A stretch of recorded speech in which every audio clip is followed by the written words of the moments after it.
mais beaucoup d'entre nous, il y avait un schéma très particulier. Le mari devait être... Vous voyez, les profils étaient assez typés. Il faut que tu rentres dans des cases. Il faut que tu sois comme ça. Tu n'as pas le droit de pleurer, sinon tu n'es pas un homme. Vous voyez, par exemple, cette parole, qui n'a rien à voir avec le couple. C'est une catastrophe. Parce que rien dans l'islam dit que vous n'avez pas le droit de pleurer. Bien au contraire. L'islam vous invite à pleurer. Parce que les larmes et les pleurs sont la plus belle manifestation de votre vulnérabilité. Le prophète pleurait. Est-ce qu'il y avait un meilleur homme que lui? Omar ibn Khattab, qui était connu pour être costaud et dur, il pleurait. Les pleurs ne sont pas un problème. Mais on nous apprend que pleurer est mal. Que c'est pour les femmes. Que les hommes n'ont pas le droit. Donc on vous durcit. Et quand on vous durcit, ce n'est plus vous. On vous façonne. Les parents qu'on a eus, ils ont des qualités, ils ont aussi des défauts. Les schémas dans lesquels ils étaient et les conditions dans lesquelles ils ont grandi étaient compliqués et difficiles.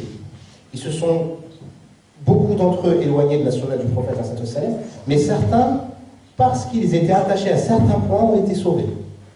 Aujourd'hui, on a un autre fléau dans les pays maghrébins qui cause énormément de divorces. C'est les séries turques. Notamment. On n'entend pas en français nos frères et sœurs turcs, parce qu'il y avait des séries mexicaines avant. Mais les séries turques, c'est une catastrophe. Il y a eu un reportage il y a quelques mois où ils sont partis dans plusieurs pays du monde musulman. Ils sont partis voir des juges. Et les juges se plaignaient. Ils disaient depuis qu'il y a cette diffusion-là, les taux de divorce ont augmenté. Pourquoi? Dans la série turque, dont j'avais dit, les histoires sont incroyables, mais ça invite les gens à ne penser qu'à eux. Et s'il y a un problème, tu peux partir. Tu es libre. Fais ce que tu veux. Assume ta passion et il faut l'assouvir. Et si ton mari n'est pas bon, quitte-le. Et si tu préfères l'autre, vas-y. C'est ça que ça invite à faire. Mais les gens y suivent. Le problème que nous avons, quand je dis qu'on s'est éloigné de la sunna, ça ne veut pas dire qu'on s'est éloigné volontairement. C'est pas volontairement qu'on s'est dit, bah, la sunna, non, c'est pas bien, on peut s'éloigner. Non. On s'est éloigné de la sunna parce qu'on a commencé à suivre d'autres schémas, d'autres exemples. Soit par ce que je disais au début, par les films, les séries, etc. Mais aussi nos influences par rapport aux gens qui vivent avec nous. Parce que c'est pas le même monde. Comment? Oui, c'est une solution. C'est une solution. Enlever la télé peut être une solution pour plein de choses.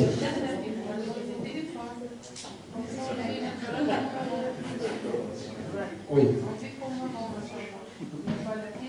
Mais est-ce que c'est possible ça? C'est possible. Alhamdulillah. Alors, enlever la télé, c'est possible. Il y a beaucoup de gens qui le font et ils se portent très bien. Mais vivre comme avant, c'est assez compliqué. Je comprends ce que vous voulez dire. Vous voulez que j'invite les gens à... Même le téléphone.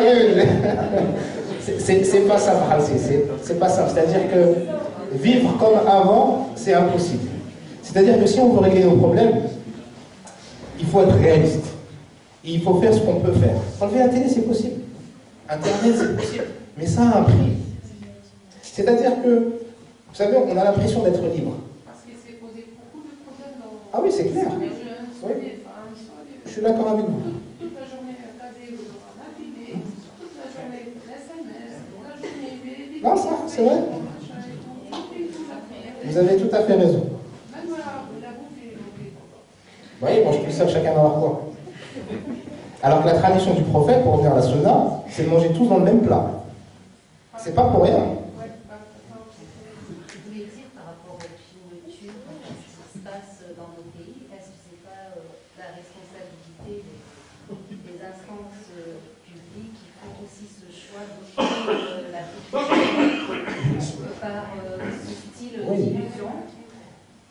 par ce style d'illusion, c'est-à-dire on vend des rêves. On vend des rêves en fait, hein, qui voyagent jusqu'à dans nos foyers pour occuper futillement la population, pour pas qu'elle se concentre sur son véritable but dans la vie et ses véritables priorités. Oui, c'est indéniable. Mais ce ne sont pas les seuls responsables. Parce que nous acceptons de regarder. C'est-à-dire que oui, ils sont responsables et qu'ils invitent et qu'ils ont certains projets, mais vous savez, moi je mets au même niveau les feuilletons turcs et les matchs de foot. Pour moi, c'est la même chose. C'est-à-dire que...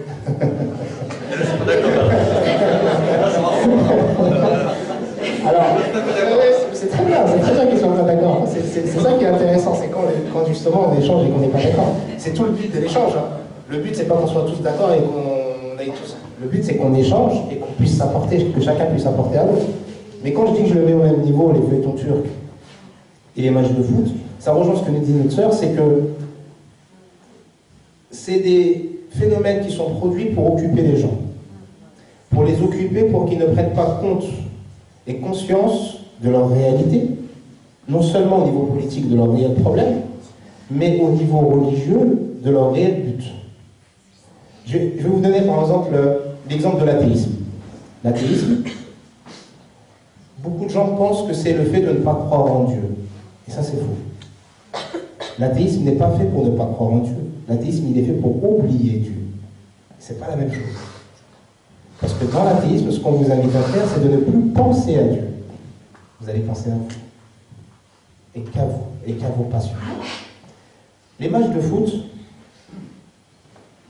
vont vous occuper, vont vous distraire, mais dans le fond, qu'est-ce que ça apporte de bien?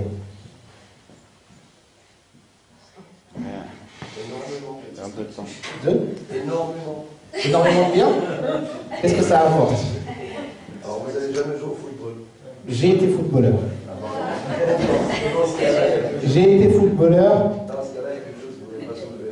C'est quoi donc? Le sport. Je ne parle pas du fait de faire du sport, je vous parle du fait de regarder des matchs de foot. Oui, mais là, vous mettez au même temps deux choses qui n'ont rien à voir.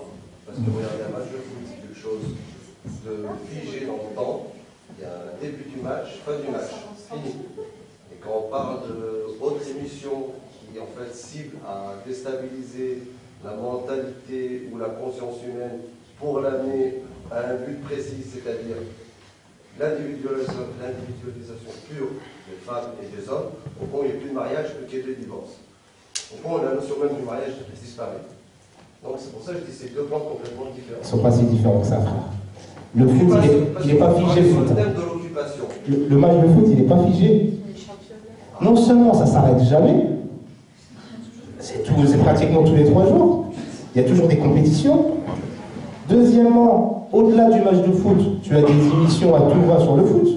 Avant, après. Mais le match, non seulement il te pousse à ne plus t'occuper de l'essentiel, et l'essentiel, il peut être dans ton foyer, c'est-à-dire que quand tu rentres du travail et qu'il y a un match de Ligue des Champions, qui est tellement important parce que c'est 2 grandes équipes qui vont jouer, on veut tous regarder ce match-là, ça va être extraordinaire. On va être fascinés, nos yeux vont briller. Et c'est l'heure de l'argent. Par exemple, comment on fait? Mais qu'est-ce qu'on fait? Voilà, exactement. On va à la prière ou on n'y va pas? Voilà, comment on fait? Donc ça revient à un effort personnel sur soi. Mais comme dans tout. Surtout, comme vous dites, la télé, pour moi, c'est un outil. Tout dépend ce qu'on en fait. Maintenant, dans la télé, on sait très bien toute la subversité qu'il y a derrière. Il faut savoir l'utiliser. C'est comme Internet. On sait très bien regarder un match de foot et bloquer et savoir ses priorités. Oui. Mais après, rendre la chose, comment dire, générale et faire prendre comme si on était en fait tous des bourricots, des ânes, et on suit stupidement la télé, là je dis non-stop. C'est pour ça que c'est 2 plans différents. La femme peut très bien regarder une émission télé et puis la mettre dans un contexte à part. Comme l'homme pour regarder un match de foot et la mettre dans un contexte à part. Faire pas le mélange de choses entre sa vie réelle et la vie fictive. Je vous renvoie pour voir la similitude. Certes, il y a des différences. Quand je dis qu'ils sont similaires, ça ne veut pas dire qu'ils sont égaux. C'est les mêmes. Quand je dis qu'ils sont similaires, c'est qu'ils ont le même but initial et qui peuvent avoir les mêmes effets en termes de conséquences. Et juste pour terminer par rapport au match de foot, je vous renvoie juste à ce qu'on faisait à l'époque romaine avec les gladiateurs. Le fait d'amuser le peuple, les foules, pour les occuper et les divertir. Mais c'était pourquoi dans le fond? C'était pas pour leur faire plaisir, c'était pour qu'ils ne se révoltent pas de leurs conditions. Parce que c'était toujours la même. C'est qui était dans les tribunes? C'était des Massakines. Ceux qui avaient le pouvoir et qui avaient l'argent, ils venaient, ils rigolaient parce qu'ils disaient que des abrutis. C'est ça le but. Et les matchs de foot, c'est exact, c'est retranscrit sur ça. Et je rentre même pas dans ce que le foot pousse à faire. Je ne dis pas que le sport n'est pas bien, bien au contraire. Ce que je vous dis, c'est que le foot est aussi un problème. Et ça, il faut qu'on en prenne conscience. Voilà. Alors, Pour avancer un petit peu, il y a des questions ici qui sont assez intéressantes. Il y en a beaucoup, donc j'essaie un petit peu. Donc il y a deux questions. Comment restaurer le dialogue dans le couple une fois rompu? Ma femme me tient tête et n'accepte pas le non sans discuter. Et je lui reproche son caractère. Alors, par quoi je vais commencer? On commence par dialogue. D'accord. Alors, en ce qui concerne le dialogue, il faut savoir qu'en réalité, le dialogue, c'est une forme de communication. On pense que quand on ne parle pas avec l'autre, il n'y a aucune communication qui se fait. Et ça, c'est aussi faux. C'est-à-dire qu'on communique beaucoup en réalité entre nous. Et la plupart des choses que nous disons à l'autre, on ne le dit pas avec sa bouche. On le dit avec son corps, avec ses réactions. Maintenant, dans le couple, il est important de communiquer un minimum, d'échanger, de parler. Et quand ce dialogue est rompu, pour pouvoir essayer de... La question c'est comment restaurer le dialogue? Pour le restaurer, l'idéal c'est que les deux, ou un des deux, prenne sur lui et va vers l'autre. Va vers l'autre en se disant... Parce que pourquoi ce dialogue est rompu? Parce qu'on ne s'est pas compris, on ne s'est pas entendu, et on a l'impression que l'autre est contre nous et qu'il ne respecte pas notre position. Donc, au bout d'un moment, on dit, si c'est comme ça, stop, je ne parle plus. Et l'autre qui va s'énerver, se vexer, etc., pareil.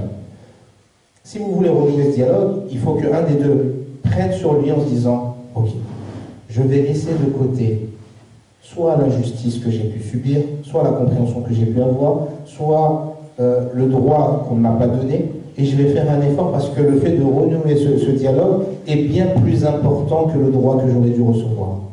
Parce que renouer ce dialogue va me permettre de recevoir par la suite ce droit-là et bien d'autres. Et il va aussi permettre à cet épanouissement.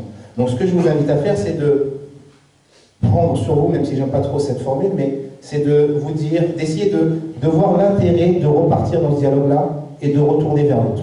Ça peut être en présentant des excuses sur ce que vous pensez être un mal que vous avez produit.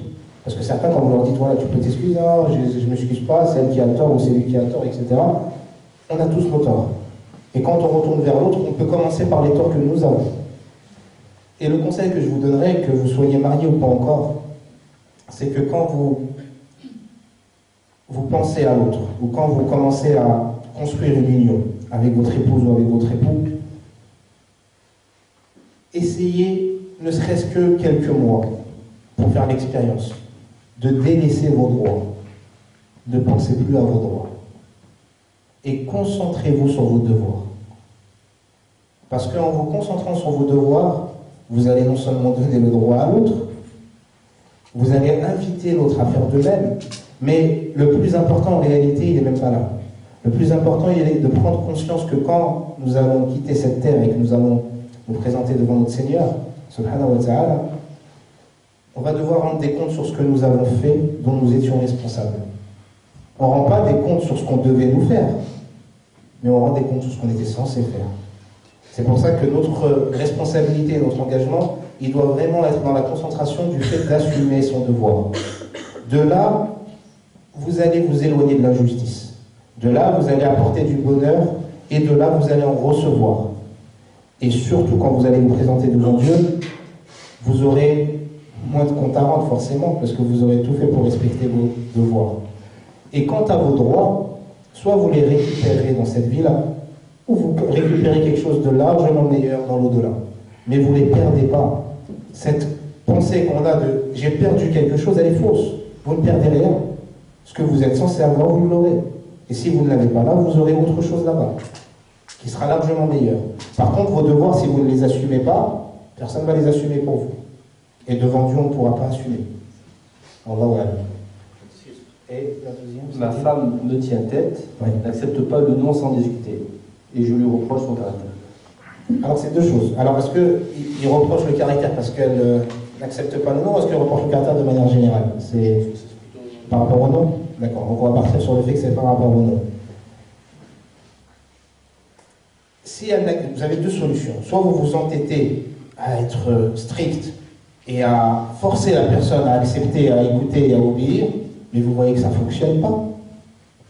Et dans ce cas-là, il faut vous orienter vers une deuxième solution. Si elle n'accepte pas le non sans discuter, c'est peut-être qu'elle a besoin de discuter. Et qu'est-ce que ça vous coûte de discuter un tout petit peu et d'expliquer pourquoi ce non? Vous pouvez lui dire quelques raisons de votre non. Ça ne remet pas en cause votre autorité, mais ça va imposer pour elle le fait que vous la respectez. Parce que quand elle n'accepte pas le non, c'est pas votre autorité qu'elle refuse, c'est le fait et le sentiment de ne pas être et de ne pas se sentir respectée qu'elle n'accepte pas de vous. Alors que si vous lui donnez quelques raisons, même si elle ne les accepte pas, elle va beaucoup mieux accepter le non par la suite. Parce qu'elle aura ce sentiment d'avoir été respectée en tant que personne. Et vous pouvez après lui expliquer de pourquoi vous ne voulez pas donner d'explication. C'est déjà une explication en soi. Vous pouvez ne pas, même pas parler du sujet qui induit le non, mais dire seulement, voilà pourquoi je ne veux même pas que tu discutes. Voilà pourquoi je n'aime pas ton caractère quand tu veux discuter, quand tu n'acceptes pas. Voilà ce que ça renvoie en moi. Ça renvoie beaucoup de choses en vous aussi, messieurs. Il ne faut pas hésiter à lui dire et à lui expliquer. Et quand elle l'aura compris, elle acceptera déjà beaucoup mieux. Parce qu'elle ne verra plus ce non définitif et sans explication comme une attaque ou comme un non-respect, mais elle va le voir par rapport déjà à un problème que vous avez vous avec vous-même. Vous avez vos propres raisons. Voilà, voilà. Comment expliquer... Il y avait une question. Tout à l'heure, on dit ici qu'il fallait notamment pas se précipiter vers le mariage, et notamment quand on est jeune, surtout quand on est jeune. Sachant un peu ce qu'est la nature, éventuellement. Que pouvez-vous préconiser de mettre en place pour accompagner ces jeunes pendant toute cette période qui est un peu délicate pour eux, avant réellement de s'investir dans le mariage? Avec vos expériences. Justement, la question que j'allais poser, elle rejoint, je peux la poser comme ça, t'englobe. Donc, comment expliquer le déficit d'accompagnement des couples qui peut être une solution préventive pour éviter le divorce, et pourquoi il n'y a pas de cellules implantées dans les mosquées en termes d'accompagnement de ces couples? Oui, ça rejoindra. Alors, pourquoi il n'y a pas de cellules implantées dans les mosquées? Je pense qu'il faut poser la question en mosquée. J'en suis pas responsable parce que je fais tout pour qu'il y en ait, justement. Et j'essaye, avec le peu de moyens que j'ai, d'inciter les responsables religieux, les responsables associatifs et tout type de personnes qui pourraient prendre cette responsabilité, parce que c'en est une, c'est ça aussi qu'il faut prendre conscience, c'est-à-dire que c'est une responsabilité lourde. Vous savez, il y a environ... Quand j'avais terminé, quand j'étais sorti du lycée, j'étais à la fac et en parallèle, j'étais libraire dans différentes librairies musulmanes sur Paris. Et bon, on faisait plus de social que de vente, parce que les gens avaient des problématiques et on devait les accompagner. Donc, alhamdoulilah, c'était une bonne chose. Mais il y avait beaucoup de demandes en mariage. Beaucoup de gens qui venaient vous dire, voilà, des frères et des sœurs. Donc vous voyez qu'énormément de gens veulent se marier et ils n'arrivent pas à se rencontrer. Donc ça, c'est un problème. Il n'y a pas de structure, ou il y a peu de structure, parce que ça commence à changer. Vous avez, il y a je crois 2 ans, où à Toulouse, ils avaient créé, dans la mosquée de Toulouse, une cellule du mariage. Et je crois qu'ils ont eu plus de 800 ou plus de 1000 inscrits pour pouvoir aider et accompagner les gens à se marier. Mais pour revenir sur cette anecdote, j'étais très jeune et les gens venaient me voir, j'essayais de les mettre en relation.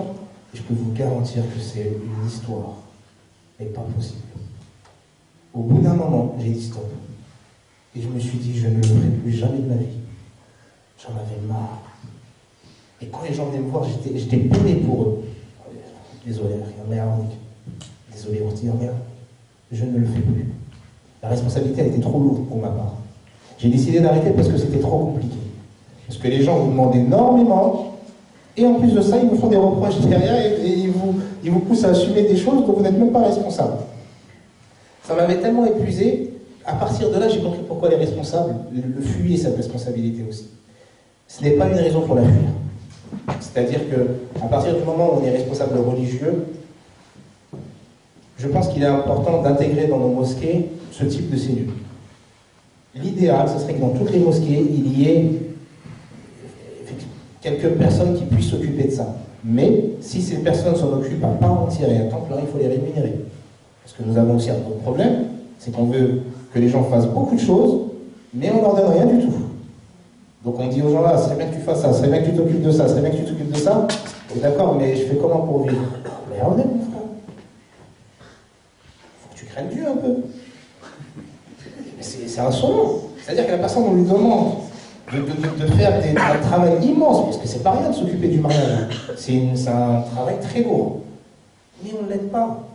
Donc, pourquoi? Parce que les gens fuient leurs responsabilités, parce qu'en même temps, les gens qui veulent se marier sont très compliqués aussi, à gérer, à structurer. On n'est pas tant éduqué que ça, on est beaucoup éduqué à l'assistanat. C'est-à-dire qu'il faut qu'on fasse des choses fis-à-vis-là. Sinon, ça passe pas. C'est un problème. Aujourd'hui, c'est très compliqué à faire. Si vous avez un travail, vous le faites en annexe de votre travail le week-end, vous rendez service, oui, mais il faut une organisation. Ne serait-ce que pour gérer les bénévoles, il faut une logistique. Juste pour les gérer eux, il faut une personne. Ça demande du travail. Et il faut bien le faire, parce que c'est important. Mais je vous rejoins et j'encourage moi tous ceux qui peuvent le faire et qui seraient intéressés pour le faire à se lancer. Il faut lancer ce type de structure. Non seulement pour accompagner les gens avant le mariage, et pour les aider aussi à trouver la personne qu'il leur faut, et pour les accompagner par la suite, parce que c'est pas fini après. Donc il faut aussi les aider de derrière. Parce qu'ils ont une image, on leur dit des choses. Oui, mais tant que vous n'avez pas vécu les choses, vous ne savez pas ce que c'est. Hein. On peut vous parler de ce que vous voulez, vous allez comprendre, prendre le concept en tête, mais une fois que vous vivez, c'est autre chose. Donc même là, il faudra des accompagnateurs. Ça a un prix. Il faut encourager les gens qui le font ou qui veulent le faire, il faut les aider. Donc oui, je vous rejoins tout à fait sur ça, il faut le faire. Mais c'est en train de changer. Vous avez de plus en plus de structures qui commencent un peu à s'éveiller à ça. Et il y avait quelques machaïrs que j'avais rencontrés qui avaient comme projet de préparer une formation au mariage pour les jeunes. Donc, mais voilà, aussi. On va en profiter pour remercier le Conseil des imams de l'Isère parce que c'est une très très belle initiative ce qu'ils ont fait déjà la conférence, donc il faut quand même être satisfait de ce qu'on a. Ils ont déjà fait une conférence il y a un mois je pense avec des imams sur ce sujet-là et on peut, j'espère que vous allez continuer avec d'autres sujets. En fait, pour rebondir sur ce que tu dis et ce que dit la sœur, avant que tu viennes, je leur ai dit qu'on allait programmer un séminaire de formation pour les frères et pour les sœurs, où on pourrait, notamment, parce que je rappelle que tu es aussi sexologue, et qu'on pourrait aborder sereinement des questions d'ordre plus intime, et on pourrait faire, j'allais proposer qu'on fasse des mises en situation, c'est-à-dire que, voilà... de couple, des jeux de rôle, voilà, exactement. Donc je pense que c'est important, ça peut faire rapprocher... Oui, bien sûr, c'est très bien. Et voilà, profitez de souligner l'effort que vos responsables font pour vous. Mais il y avait d'autres sujets aussi. Oui. Alors, vous voyez, juste, je vais vous embêter un tout petit peu. Sur un petit mot que vous avez utilisé. En tant que thérapeute, je fais attention aussi à des petites choses. Vous avez dit, j'espère qu'ils feront d'autres sujets ou qu'ils vont traiter d'autres sujets. Et moi, je vous invite à ne pas espérer. Je vous invite à les encourager et à les aider à le faire. Et à les aider à le faire du mieux que vous pouvez. C'est-à-dire les aider à le faire, c'est pas forcément le faire avec eux. Vous savez, quand vous avez du temps et que vous vous rendez disponible, vous les aidez. Quand vous leur faites des devoirs, vous les aidez. Quand vous leur dites merci, vous les aidez. On a du mal à dire merci.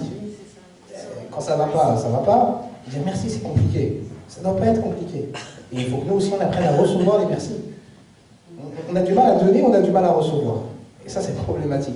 Donc, machallah, c'est bien ce qu'ils font, il faut les encourager et continuer à le faire. Mais c'est-à-dire que, vous voyez, il y a un éveil. Alhamdulillah. On a mis du temps, il faut se structurer, il faut bien faire les choses. Il y a beaucoup de gens qui ont essayé des choses, hein, qui ont été maladroits, qui n'ont pas marché. Mais le problème, c'est aussi ça. C'est dès que c'est maladroit, que ça ne marche pas, on leur tombe dessus comme si c'était... Les autres, derrière, ils ne veulent plus s'aventurer. Donc, si ça ne marche pas, il faut voir qu'est-ce qui n'a pas marché et modifier et avancer.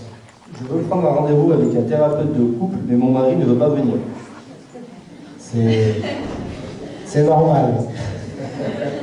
Je rappelle que le frère de Maï, il avait rendez-vous, là. T'as encore de la place? Si. Je crois pas. Tu as plus de place?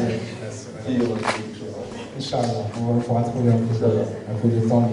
C'est normal que le mari ne veuille pas venir. C'est-à-dire que la plupart des séances, pour des raisons du couple, c'est pas le couple qui vient, c'est un des deux. Malheureusement. C'est très souvent la femme. Depuis environ un an et demi, il y a un petit changement où il y a de plus en plus d'hommes qui viennent. Ils viennent à reculons, mais ils viennent quand même. Et vous en avez... Comment? Non, pas forcément, je vous assure. J'ai vu des hommes venir... Oui, parce qu'ils sont plus éduqués à la thérapie. C'est-à-dire que les convertis, ils ont grandi dans un monde où aller voir un psy n'est pas un problème. Alors que chez nous, c'est qui lui, qu'est-ce qu'il je vais pas raconter ma vie, etc. C'est compliqué. Mais ce ne sont pas forcément des convertis. Je peux même vous dire que c'est souvent des jeunes. Les jeunes sont beaucoup plus ouverts aujourd'hui à venir en thérapie. Mais je reçois des hommes assez âgés. Jamais vous vous dites que lui pourra venir un jour. Et ils viennent. Et ce qui est assez surprenant, et ça c'est un phénomène, comme je vous disais, que je perçois depuis environ un an et demi, c'est que non seulement il y a de plus en plus d'hommes qui acceptent de venir, mais je vois même de plus en plus d'hommes qui font la démarche, eux, de venir et d'amener leur femme. Donc il y a quand même une évolution et un changement. Mais comment elle fait cette sœur-là? Parce que je suis pas magicien. Je veux dire, vous consulter, je suis pas magicien. Alors ce qu'elle peut faire, c'est le convaincre de venir. Alors il faut que cette sœur prenne conscience de pourquoi les hommes ne veulent pas venir déjà, avant de commencer. L'homme a... Comment? Ah bah non, du tout, c'est... J'ai pas entendu. Immature? Non, c'est pas forcément un problème de maturité. Je défends quand même les hommes, je suis un homme. Les hommes sont plus fiers. Alors, je vais vous dire, une des vraies raisons pour lesquelles les hommes ne viennent pas. L'homme a un besoin naturel, qui est le besoin, pour la plupart d'entre nous, d'être compétent. C'est-à-dire que nous devons réaliser les choses nous-mêmes. Nous devons réussir les choses nous-mêmes.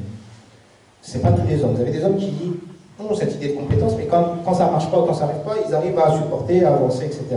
Et vous avez des femmes qui ont ce caractère-là, de faire les choses elles-mêmes.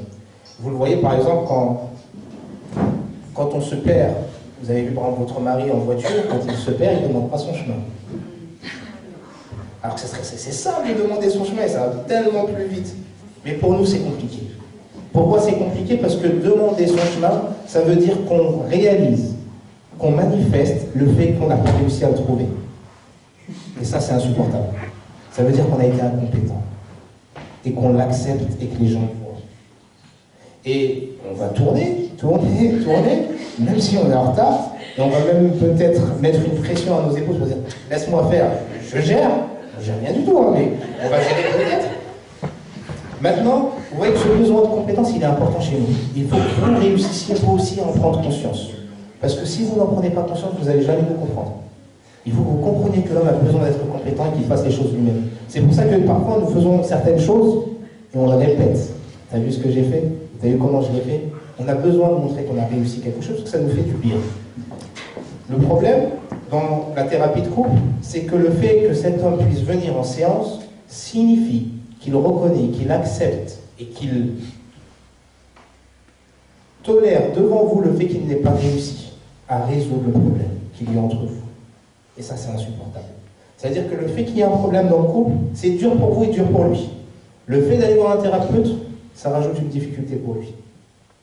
C'est très compliqué. C'est pour ça que quand les hommes viennent un peu difficilement au cabinet, la première des choses que je fais, c'est que je les félicite. Parce qu'ils ont fait un effort énorme en réalité. Et j'en suis conscient. C'est très difficile. Ouais, vous allez en rire parce que vous dites, mais il se moque de moi, c'est rien ce qu'il a fait. Non, c'est facile pour vous d'aller voir un thérapeute. C'est pas forcément facile pour un homme. Donc, est-ce qu'on peut aussi trouver comme cause à certains divorces, ou en tout cas une certaine mauvaise compréhension dans le couple qui s'accumule à une méconnaissance de la logique féminine pour l'homme et vice-versa? Le conflit vient d'où? Le désaccord vient du fait qu'on pense ne pas être en accord, alors que la plupart du temps, on veut la même chose. Le problème, c'est qu'on l'exprime différemment. Et on a souvent l'impression que l'autre nous attaque. Donc on se défend. Et là, le conflit, il est. Et dès qu'on est dans un conflit, on ne pense plus à ce qu'on voulait, on pense juste à défendre sa peau et à se protéger. Et chacun a sa manière de se défendre. Et la personne qui a attaqué au début, qui n'est même pas consciente qu'elle a attaqué, quand l'autre va se défendre, elle aura l'impression qu'elle l'attaque. Donc elle va se défendre aussi. Et c'est exactement ce que fait Iblis. Quand on dit qu'Iblis, ou les shayatin font tout pour séparer les couples, c'est exactement de cette manière-là. C'est le fait de vous pousser à interpréter ce qui s'est passé d'une mauvaise manière.